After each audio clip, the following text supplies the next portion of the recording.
예, 제가 각설이는 아니지만 저번에 왔던 목사가 다시 또 왔습니다.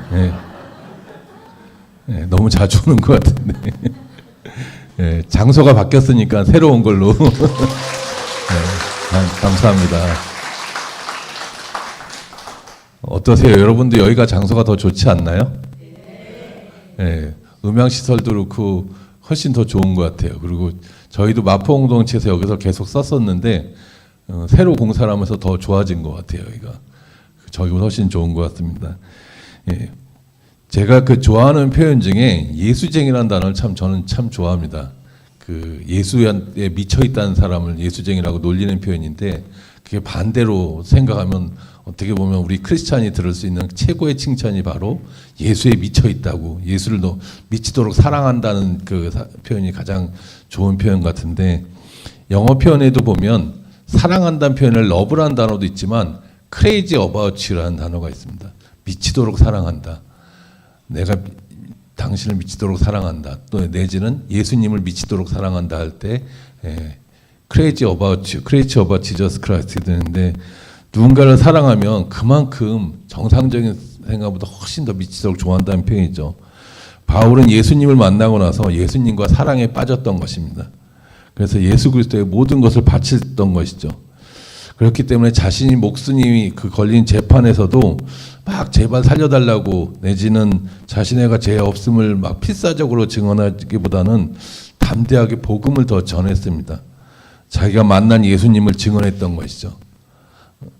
자신의 목수님이 위태로운 상황에서도 자신의 무죄를 변호하기보다는 자신도 원래는 예수 그리스도를 앞장서서 핍박하던 사람이었지만 자기가 다메섹에서 예수를 만나고 나서 자기가 변화되고, 그러고 나서 예수 그리스도를 선포하라는 그 사명에 순종하고 있다고, 그래서 복음을 끝까지 증거하는 것이 바로 사도 바울의 삶입니다. 지금 우리가 오늘부터 이제 계속 재판 이야기가 나오는데, 사도 바울은 지금 사느냐 죽느냐 지금 기로에 걸린 상황입니다. 여차하면 사형대에 끌려갈 수도 있는 상황인데, 근데 이런 상황에서 재판을 받을 때마다 무죄를 입증한, 물론 그런 얘기도 했지만 그보다도 더 핵심은 복음을 증거하는 기회로 삼았습니다. 그렇기 때문에 이에 대해서 사도행전 26장 24절에 베스도 총독이 이렇게 표현합니다. 미쳤다고. 바울아, 내가 미쳤구나. 너만은 학식이 너를 미치겠구나. 근데 베스도 총독 눈에는 공부도 많이 하고 지체도 높은 사람이 예수 안 믿겠다고 하면 금방 풀려납니다. 그리고 존경받을 그런 위치에 있고 얼마든지 편하게 살 수 있는 위치에 있는데, 근데 재판받으면서 오히려 예수님을 증거하고 있으니 베스도 기준으로, 또 벨릭스 기준으로는, 벨릭스 총독 기준으로는 이해가 안 되는 부분이죠. 근데 바울이 그만큼 미쳤던 것은 학문 때문이 아니라 바로 예수 그리스도입니다. 바울이 예수 그리스도를 만나니까 자기가 자랑하던 모든 것이 뭐라고 되어 있냐면 배설물로 여겨졌다고 되어 있습니다. 그리고 바울이 전한 것은 오직 로마서 1장 4절에도 보면 예수 그리스도만 전한다고 되어 있습니다. 바울이 예수 그리스도를 만나니까 예수님을 전하지 않고는 전할 수가 없었던 거예요. 참을 수가 없었던 것이죠. 누군가를 사랑하면 그 사람의 관심은 오직 그 사람뿐이죠. 저도 참고로 미국에서 대학교 다닐 때 첫사랑을 이제 한국에서 만났는데, 그래서 제 한국 학생들한테는 항상 만나면 그녀 이름을 모르는, 한국 학생들 중에는 그녀 이름을 모르는 사람이 없을 정도로 다들, 그래서 많은 형들이나 누나들이 너는 입만 열면 희선이 얘기밖에 안 한다고. 제 첫사랑 이름, 여기 혹시 희선이라는 이름이 있나요? 제 첫사랑 이름이 희선이었는데, 참고로 저의 아내 이름은 희선이가 아닙니다. 저희 아내 이름은 수연입니다. 근데 그만큼 당시에는 이제 너무나 사랑하니까 사람 만나면 사도 바울이 예수님 얘기만 했던 것처럼 희선이 얘기만 계속했던 기억이 나는데, 사실 크리스찬이라는 단어도 이 단어 자체가 그리스도인들끼리 서로 부른 단어가 아닙니다. 그리스도인들끼리는 예수님은 길이요 진리요 생명이라고 할 때 그 길을 따르는 사람들이라는 표현을 썼고, 그리스도인이라는 단어는 사실 조롱하는 표현입니다.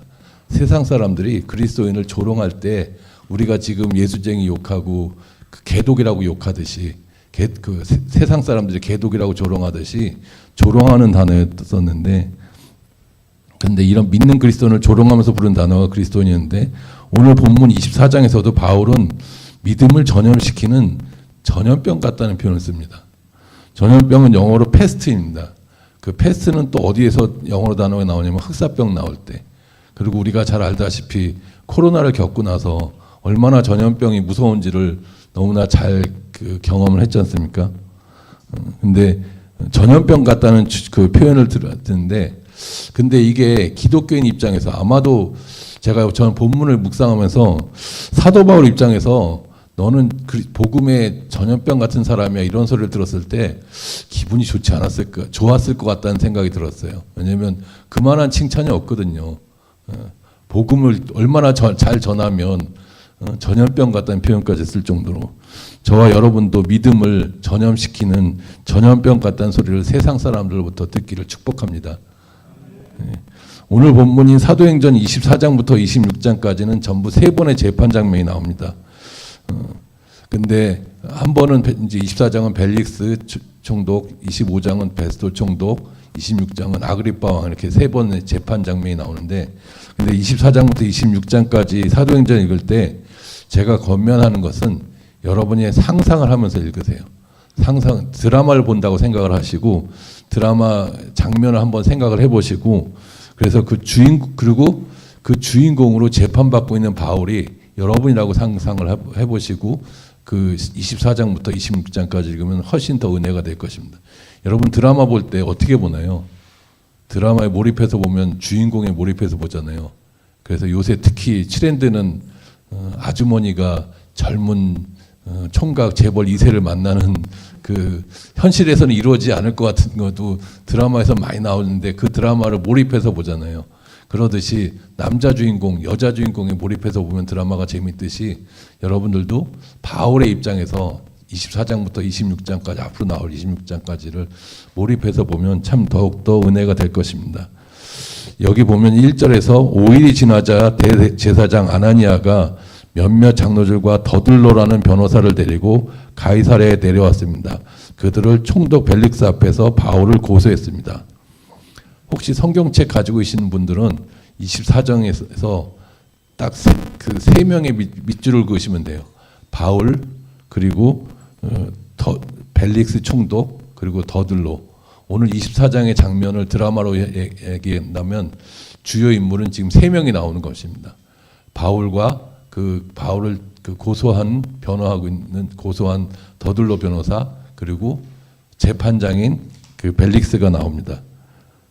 그래서 여기서 더들로가 바울을 고소하면서 이렇게 시작을 합니다. 2절 3부터 4절까지 말씀인데요. 오늘 본문 2절부터 4절까지 말씀 나올 수 있나요?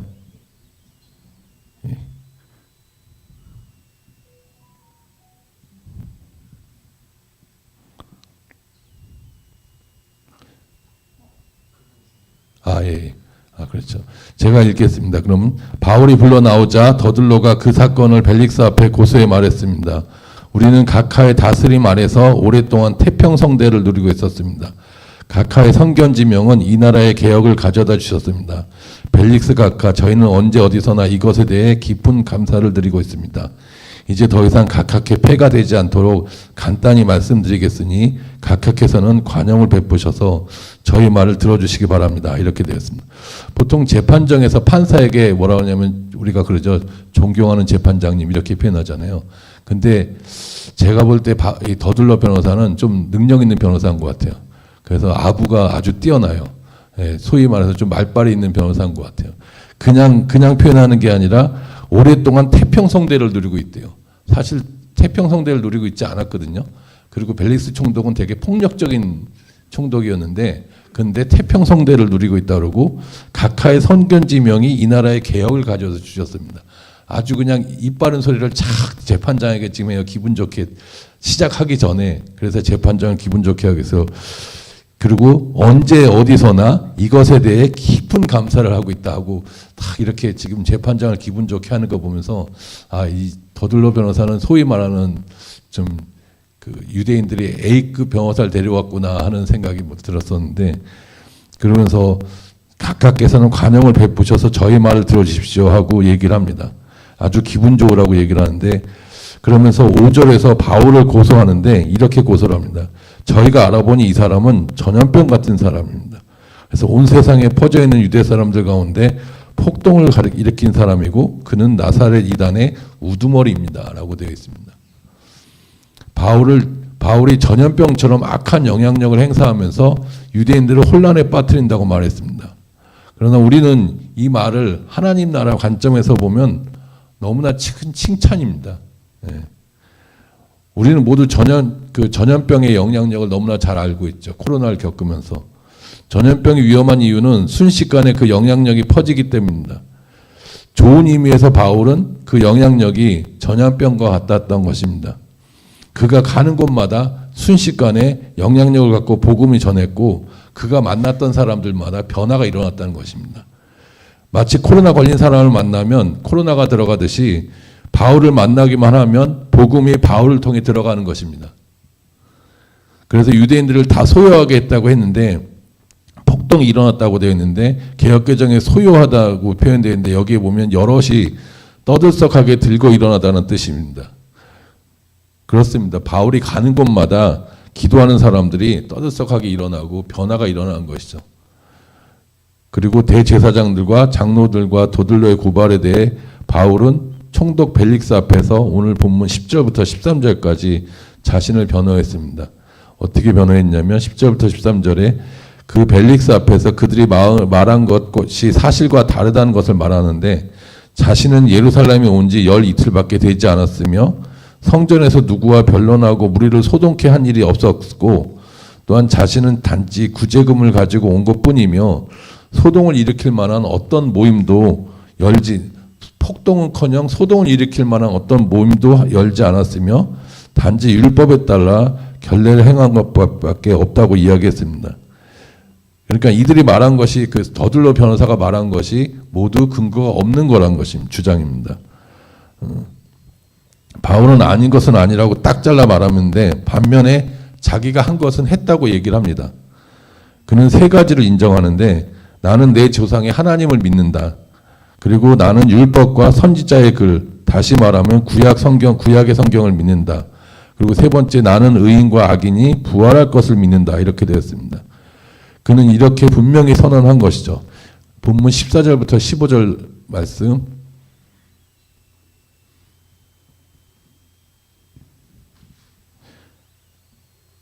예, 본문 14절부터 15절 말씀을 함께 읽겠습니다. 그러나 제가 가깝게 이것은 시인합니다. 저는 이 사람들이 이단이라고 말하는 그 도를 따라 우리 조상의 하나님을 섬기며 율법과 예언서에 기록된 모든 것을 믿습니다. 또 이 사람들과 마찬가지로 하나님께 같은 소망을 두고 있으니 그것은 의인과 악인의 부활이 있을 것이라는 것입니다. 이 세 가지는 분명히 인정을 하죠. 사도 바울의 이 고백은 잘못된 것이 하나도 없고 유대인들도 이렇게 믿습니다. 그들은 하나님을 믿고 또 말씀을 믿고 부활을 믿었습니다.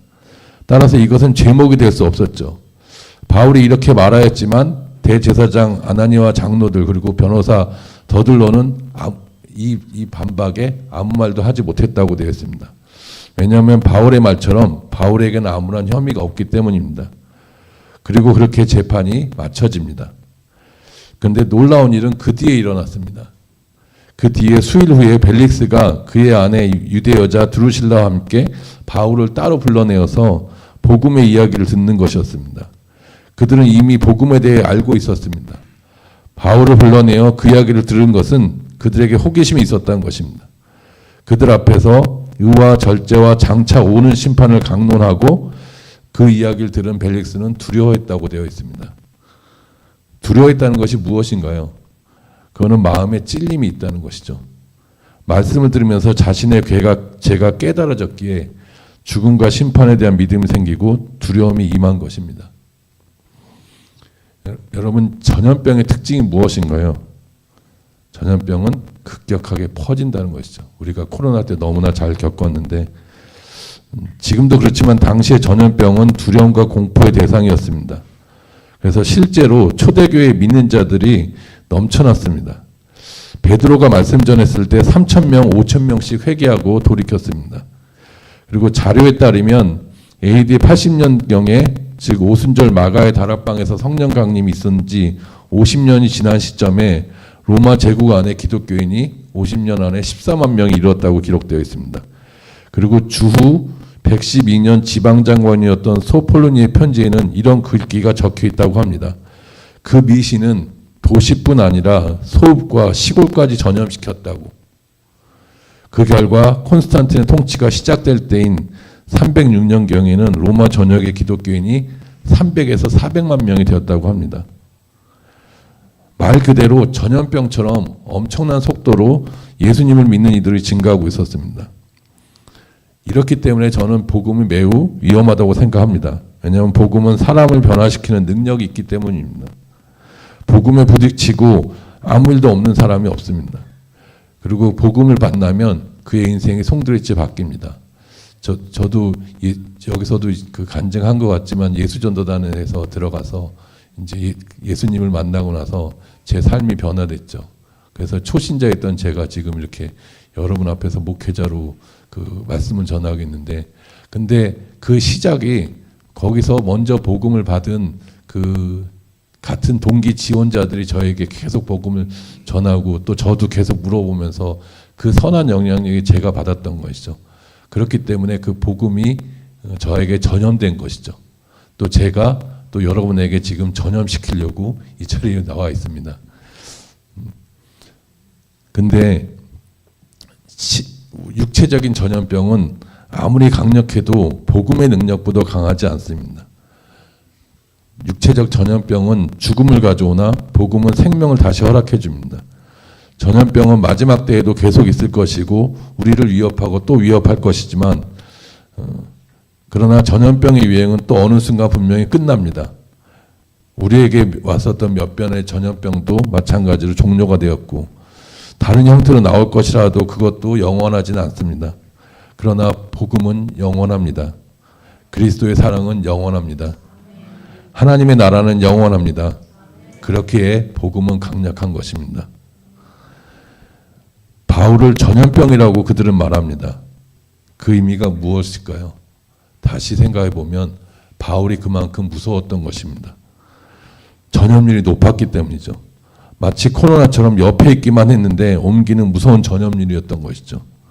그 사람들 눈에는 바울이 정말 무서운 힘을 가진 사람이었습니다. 바울 한 사람, 아무것도 아닌 한 사람이 지나가기만 하면 유대인들이 소요를 일으키고 복음을 받아들이는 역사가 일어난 것이죠. 바울 한 사람 때문에 온 천하의 그리스도의 복음이 놀라울 만큼 빠른 속도로 전파되고 있었으니까 어쩌면 전염병이라는 표현이 세상 사람이 볼 때는 정확한 표현일 수도 있죠. 그리스도인의 손에 강하게 이끌린 바울은 모든 사람들이 전염병으로 볼 정도로 무서운 존재가 되었습니다. 그렇기 때문에 성경은 히브리서 11장 38절에 세상에 감당하지 못했다고 기록되어 있습니다. 벨리스 총독을 비롯한 로마 정부를 대표한 재판관들은 그냥 한낱 쇠고랑을 찬 바울 앞에서 쩔쩔매며 어찌할 줄 몰랐습니다. 감당하지 못했습니다. 얼마나 하나님의 능력이 잡혀 있었으면 그랬을까요? 이처럼 저와 여러분이 복음에 사로잡혀서 믿음을 전염시키는 전염병이 되기를 축복합니다. 대한민국의 교회가 복음에 사로잡혀서 믿음을 전염시키는 전염병이 되기를 축복합니다. 하루빨리 이 나라가 주님 앞에 돌아와 부패하고 굳은 마음이 녹고 새 마음이 되어서 또 창조 질서가 다시 회복되고 또 하나님께 영광 올려드린 날이 왔으면 합니다. 그리고 그 시작이 오늘이 되기를 소망합니다. 그렇게 되기 위해서는 먼저 우리 자신부터 바울처럼 복음의 전염병이 되어야 합니다. 우리 손만 잡아도 병이 전염되는 것처럼 복음이 사람들에게 전해져 예수 이름으로 구원받는 역사가 우리를 통해서 일어나기를 소망합니다. 예, 제 기도하겠습니다. 사랑의 하나님, 하나님 오늘도 저희들에게 생명의 주를 허락하여 주시고 또 생명의 말씀을 또 허락하여 주셔서 하나님 우리가 믿음에 붙들린 자로 예수 그리스도에 붙들린 자로 복음의 전염병으로 살아가라는 말씀을 허락하여 주셔서 감사합니다. 하나님 우리를 통해서 그 복음이 세상에 흘러가기를 소망합니다. 우리를 통해서 이 나라와 이 민족이 변화되기를 소망합니다. 그 날이 오늘이기를 소망합니다. 하나님 역사하여 주시옵고 하나님 저희를 축복의 통로로 역사의 통로로 쓰임받게 하여 주시옵소서. 이 모든 말씀을 예수님의 이름으로 기도드렸사옵나이다. 아멘.